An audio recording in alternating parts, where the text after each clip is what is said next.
Hello and welcome to the Thaw Gallery, the home of our permanent collection of American Indian art. Before we start the tour, I'd like to take this opportunity to acknowledge the land upon which the museum stands as the traditional home of the Haudenosaunee people. As we get started, I'd like to provide some background on the history of the collection. This gallery is named for Eugene and Claire Thaw, the husband and wife team who were responsible for collecting these pieces. Their interest in American Indian art started when they were living in Santa Fe, New Mexico, where their collection started with a single beaded pillowcase. From there, the Thaw collection was launched, and the Thaws amassed a huge collection of beautiful works of American Indian art. Eugene and Claire collected with beauty in mind, and each work you're going to see in this gallery is an example of impressive craftsmanship and artistry. Eventually, the Thaws realized they needed a bigger venue to display their collection, and this gallery was built specifically to house it. In 1995, the gallery opened, and the Thaw collection has continued to grow ever since. You'll notice as we move through the gallery that the terms American Indian and Native American are used interchangeably. Both are acceptable terms, and many people have their own preferences. However, most prefer the name of their specific nation wherever applicable, which is what I'll be doing on this tour. The gallery is organized by geographic region: Woodlands, Arctic, Northwest Coast, the Southwest, California, and the Plains. The first section is dedicated to the Woodlands region, which covers the east coast of the United States and Canada, as far west as the Mississippi River. The region's art is grounded in religious influence, and the art depicts beliefs passed down through generations. Materials that were commonly used in Woodlands art include traditional materials like porcupine quills, wood, shell, and stone. Common materials changed to include glass beads, silk ribbon, silver, and wool yarn, which were acquired through trade with newly arrived Europeans. Although a relationship based on trade was established between Woodlands people and Europeans, life became difficult as Euro-Americans attempted to acquire land and authority. Today, through resistance and resilience, there is a resurgence in reclaiming traditional knowledge and re-indigenizing spaces in an effort to preserve them for future generations. One of the best ways to visually examine the relationship between Woodlands peoples, Europeans, and the early United States is to look at the style of and the materials used in Woodlands art. Even after the arrival of Europeans, Woodlands art maintains its fundamental designs and meanings. However, the materials used show an evolution from solely using materials found in the Woodlands people's environment to incorporating materials received through trade. The earliest piece that I'm going to show you is this Lenape pouch from about 1795 to 1820. This shot pouch is deer skin that was dyed black and embellished with dyed hair and porcupine quills. The deer, hair, and quills are all materials naturally found in the woodlands, but the final material, the tin cones, would have come from trading with Euro-Americans. Even with the addition of a trade good, the design on the pouch remains distinctly from the Lenape culture, with abstract designs and characters decorating the body of the pouch. Moving forward a few decades brings us to this Wendat box made of birch bark, which is decorated with moose hair and floral patterns. If you look at the flowers on the box, it almost looks like needlepoint embroidery. The floral pattern itself wasn't new to the Wendat people, but the embroidery-like application of moose hair was. The Wendat learned moose hair embroidery from Ursuline nuns, an order of nuns who had emigrated from France to Quebec and then moved south. These nuns taught young Native women at convents the embroidery skills they knew using a material available to them in the woodlands, leaving us with beautiful embroidery-like boxes. The next two pieces were created within a decade of each other and also show the dynamic between native materials and designs and more recently acquired Euro-American materials. This hood from the James Bay Cree culture is a beautiful example of women's artistry. The shape and the imagery remain true to traditional Cree culture, but the floral designs have become more ornate and embellished as Cree women took inspiration from Victorian lace patterns. The tiny glass beads that hang from the edge of the hood are also European trade goods, as well as the needles Cree women would have used to make the hood. The metal needles were smaller than bone needles and allowed artists to make more intricate designs. This Haudenosaunee cradleboard, made 10 years after the hood, continues the established pattern of keeping traditional designs and materials, in this case wood, and incorporating a new material. The cradleboard is painted in a pigment that was not naturally found in Haudenosaunee land. The artist who made the board used pigments acquired through trade, and on the cradleboard itself painted Scottish thistles, Grecian-style vases, hearts, and stars to symbolize the native, French, and Scottish people living in New York. The final Woodlands object on this tour is a tufted porcupine quill box made by contemporary artist Rose Williams in 1983. Porcupine quill tufting is an artistic technique that has survived centuries and in this case incorporates a symbol of Americana, the bald eagle. Williams' box is proof that native arts have had a long history and continue to be created today. The next area of the gallery covers the Arctic. The Arctic region is the northernmost parts of Canada and Alaska and boasts one of the harshest and most difficult climates to live in.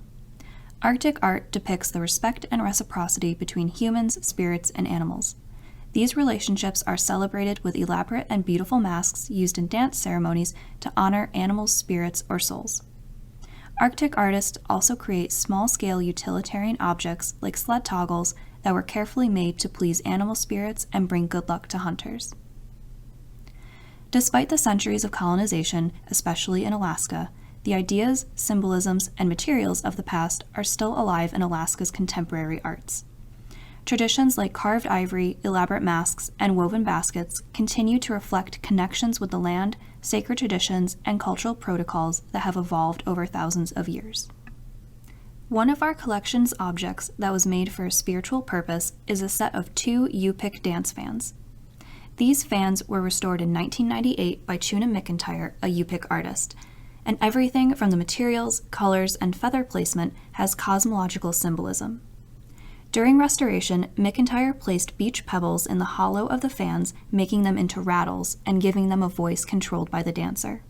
The dark duck feathers contrast with the swan feathers and caribou fur, creating a contrast of the dark and light elements in the universe. By alternating the dark and light elements, the original artist also referenced the coexistence of the 2 elements. These dance fans are purely ceremonial objects used with the intent of communicating with and pleasing spirits. Something a little less ceremonial and a bit more utilitarian that still depicts a spiritual relationship with animals is this Yupik hat worn by hunters. Not only did the hat reduce the glare from the sun reflecting on snow and protect the wearer's face from the elements, the spray of duck feathers at the back of the hat also conveyed respect and acknowledgement of the importance of game animals. The aesthetically pleasing arrangement of the feathers would please the animal's spirits and impart a bird's keen instinct to the hunter in return. Many utilitarian objects in our collection are similar to this hat in that they are made for day-to-day use but maintain a strong connection to the spirit world in the way they are made and designed. The final Arctic object is on the other end of the spectrum and is purely utilitarian and shows the innovation and brilliance of Arctic peoples. These Inupiaq snow goggles have a small slit that helped protect against snow blindness from the glare of the sun on snow. They work similarly to a pinhole camera by making images appear sharper while dimming the light. Although the goggles themselves do not have a spiritual connection, they would have been used with other hunting material, like the hat, that did have a connection to animal spirits, which would then result in a successful hunt. Moving slightly to the south, we're going to arrive in the northwest coast part of the gallery, which also features some of my favorite art. This area covers from the Columbia River to just south of Alaska. The art in this area includes refined sculptural works and a complex system of abstract pictorial imagery named formline by art historians. Northwest Coast works frequently display animal ancestors and clan lineage, and many works combine visual beauty and spirituality. As the maritime culture of fishing and whaling in the Northwest Coast drew the attention of non-natives, new opportunities and challenges appeared as non-natives flocked to the region for commercial purposes. Contemporary Northwest Coast artists continue to combine powerful spiritual forces and an appreciation for the natural marine wildlife in their area, often using their art as a statement on climate change and its negative impacts. Some of the most recognizable art from the Northwest Coast is their traditional art, created from a long history of specialized artistic practices. An event very important in Northwest Coast society is the potlatch.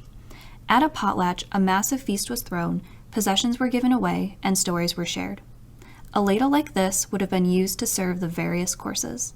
The crest imagery on the handle symbolizes the family or clan affiliation. It has bear or wolf-like features, and it oversees the serving of food.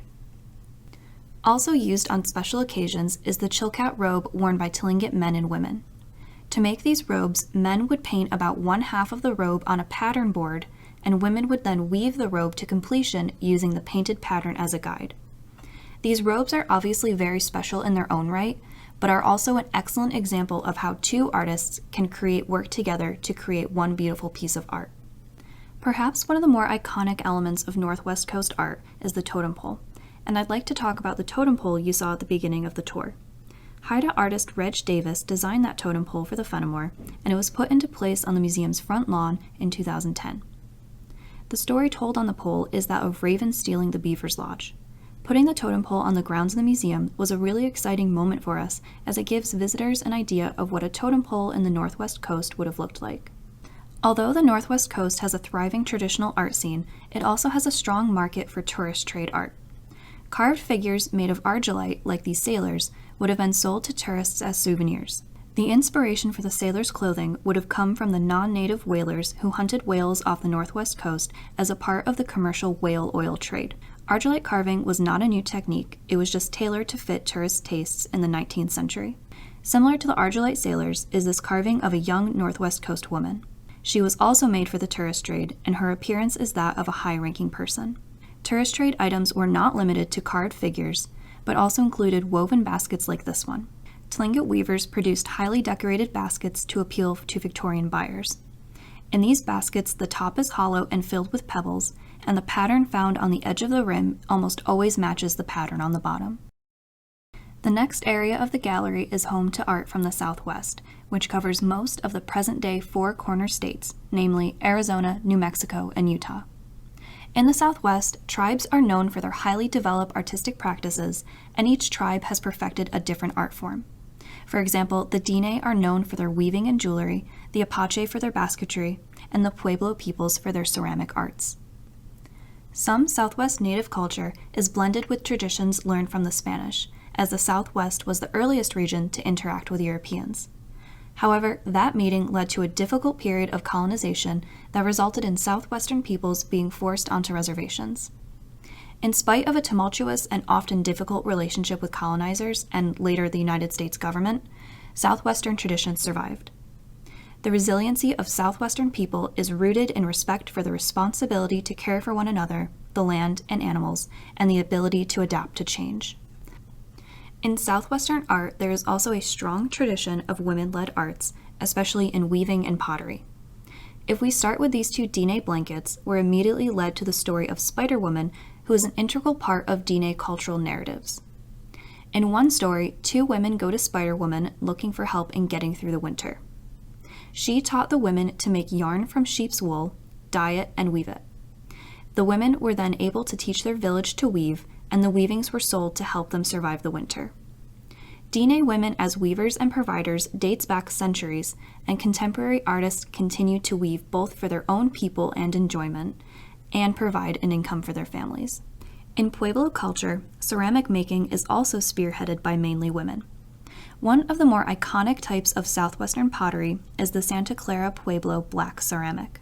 Black ceramics have been made for 300 years, and this pot, which was made at the turn of the 20th century, helped to inspire artists like Maria Martinez and her husband Julian while they redefined the technique of making black ceramics a few decades later.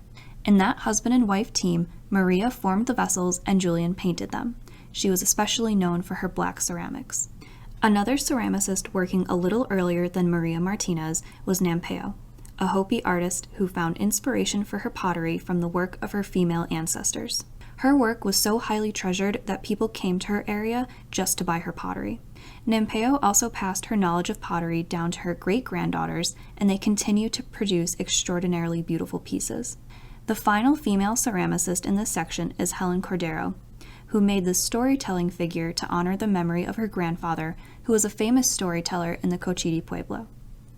Cordero, in her Storyteller figure series, not only revived an art form and passed it down to younger generations, but created visual representations of storytelling, an important and traditional way of sharing knowledge. California is the next area highlighted in the gallery and encompasses present-day California and Nevada. This region is home to one of the greatest and longest basketry traditions. Originated by mainly women artists, the art of basket weaving touched nearly every aspect of California life. Used as practical and ceremonial objects, baskets also played a prominent role in California stories. California basket artists achieved unprecedented levels of technical and aesthetic refinement. Like many other Native communities, Native peoples of California faced waves of Euro-Americans invading their lands, which then led to forced labor, violence, and the destruction of food sources. Native people survived, often by working on farms and ranches. Today, contemporary artists continue to produce baskets, as well as elaborate featherwork, regalia, and stone sculpture. In California, the main form of art was basket weaving, and like in the Southwest, it was mainly done by women. Although made by an unknown artist, this Chumash basket was most likely woven by a woman who, in her weaving, exhibited a beautiful and tightly woven design done in black dyed and white materials. A basket shaped like this might have originally been used for meal preparation, but by the 1880s, 8 decades after this basket was made, California baskets had garnered so much attention that a basket like this would be used as a gift instead of a utilitarian object. At the beginning of the 20th century, a few decades after the Chumash basket was made, baskets continued to be highly prized pieces of art, especially baskets made by Elizabeth Hickox and her daughter Louise. Elizabeth specialized in tightly woven lidded baskets that eventually became trinket baskets meant to be displayed on shelves and used to decorate rooms. Her and later her daughter's baskets were known for unique designs and for adding design elements to both the knob on the lid and the bottom of the basket. Hickox baskets were and remain today some of the best examples of California baskets.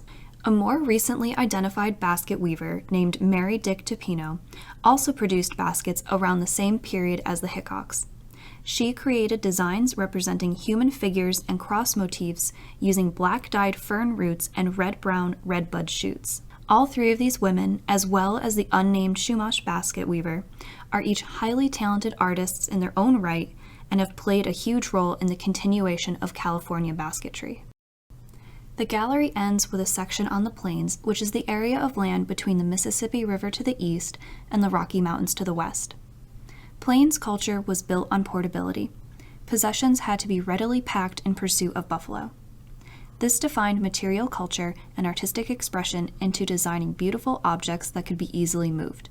These highly decorated yet portable objects were not only expressions of beauty, but also means of interacting with sacred forces. An object's beadwork, dyed quills, or colorful stitching provides protection, power, and spiritual connection to the user.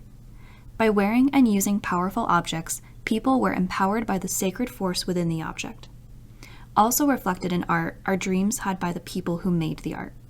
The buffalo was a major factor in Plains Indian economy, which was all but destroyed in the 1870s with the loss of the buffalo.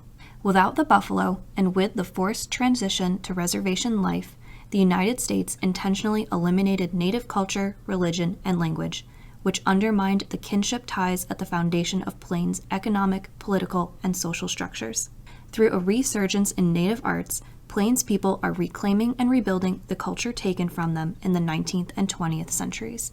In a culture that was constantly on the move, Plains women needed a way to carry young children while leaving their hands free.